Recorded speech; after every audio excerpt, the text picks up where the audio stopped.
நாளுக்கு நாள் மக்கள் கூட்டம் என்ன தேடி வர்றாங்கன்னா ஏன்? நிறைய கடை வாங்கியிருக்கீங்களா? அந்த அளவுக்கு மக்கள் என்ன நம்புறாங்க, என் ஜோசியத்தை நம்புறாங்க. அதாக பரவாயில்ல. இந்த பதட்டம் எல்லாம் சனி திசை முடிகிற வரைக்கும் தான். வர்ற 7ஆம் தேதிக்கு அப்புறம் புதன் திசை ஆரம்பிக்க போகுது. அதுக்கப்புறம் இந்த ஜாதகக்காரன் எங்கேயோ போயிடுவான் சார். 54 வயசுல இவனுக்கு சுக்கிர திசை வருது. அந்த நேரத்துல இவன் நம்ம நாட்டுக்கு பிரதம மந்திரியா வர்றது கூட வாய்ப்பு இருக்கு. எப்படி?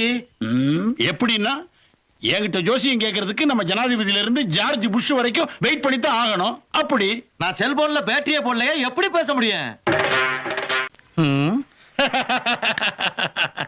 அதாவது ஒரு லக்னத்தில் 9 கிராம் உச்சம் பெற்ற ஒருவன் பேட்டரி இல்லாமலும் பேசலாம், எப்படி வேண்டுமானாலும் பேசலாம். கண்டுக்காதீங்க. இவருக்கு கோடிக்கணக்கான செல்வங்கள் என்ன, மாலைகள் என்ன, மரியாதைகள் என்ன, அப்படி வாழ்வார் கடைசி காலங்கள்ல. அவனை போட்டி இப்படி அடிக்கிறீங்க? Tell me. பின்ன என்னையா, இந்த ஜாதகக்காரன் செத்தே 10 வருஷம் ஆச்சியா?